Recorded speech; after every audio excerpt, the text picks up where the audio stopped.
To add the add to watchlist button from our details view to the anonymous user, or to not to show the add to watchlist button for not logged in user, we need to do a couple of things here. So we need to bring in the sign in manager,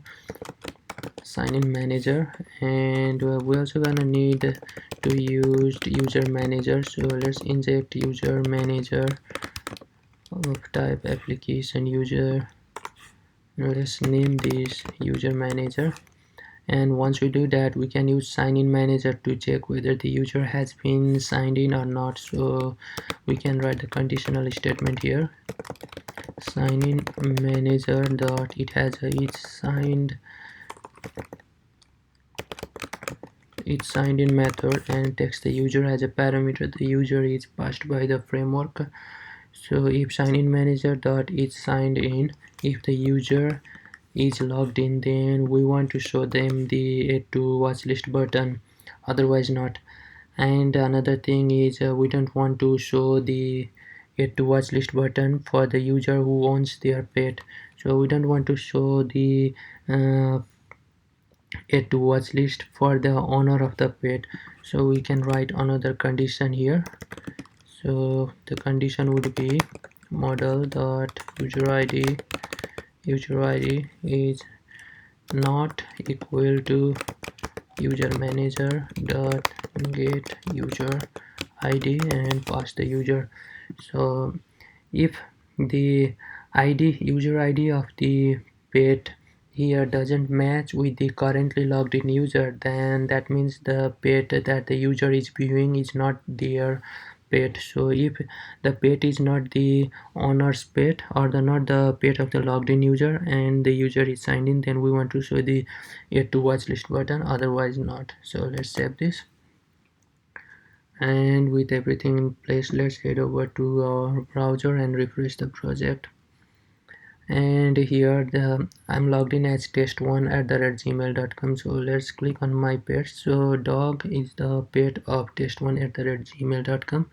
Now let's click on the home and click on the dog, and in the details view we don't see add to watch list pet because this pet is owned by the logged in user. So it doesn't make much more sense to add their own pet to the watch list. But let's click on the home and click on the rabbit one, which is owned by the another user, and let's click on, at this time we see add to watch list button here. Now so if we log out and log in as another user, test@gmail.com, and then if we click on the home, and now the test rabbit one is the pet of test@gmail.com. If we click here, we don't see add to watch list button, but if we click on another pet, then we see that now we can add this pet to our watch list. So let's try to add this pet to the watch list. Click on add, and we got the error here. It says that we haven't run the migration after we make changes to our application DB context. So let's head over to our application DB context.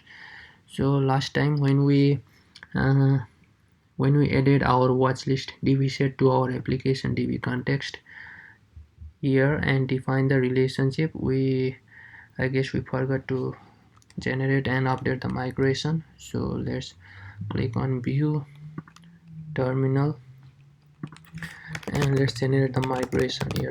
.NET ER migrations add watch list.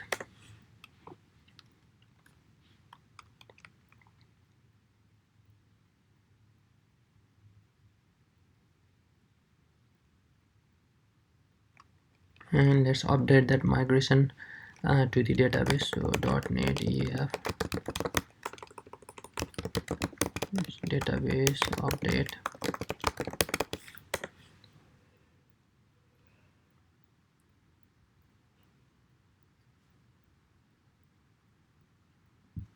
So it is making changes to the database with the latest migrations. Now let's head over back to our project and let's refresh. Let's go to the application root path, and now let's click on the dog. Now we see the watch list button. Now if we click on the watch list, then we get our pet has been successfully added to our watch list, and this is our watch list. Now we can remove the item from here. Item has been removed from the watch list. And now let's add a link to see the watch list of the currently logged in user. So let's head over to our project and let's go to the shared login partial view, and let's copy this link here, and let's copy this and paste it here, and then it is going to call the index action of the watch list controller, and WTCHLIST my watch list. Let's save this, head over to the project, and let's refresh. And now when we click on my watch list, then we get the items of our watch list. So this is the implementation of our watch list feature in our MVC demo project, and in another video series we will continue improving our application. Thanks for watching. Have a good day.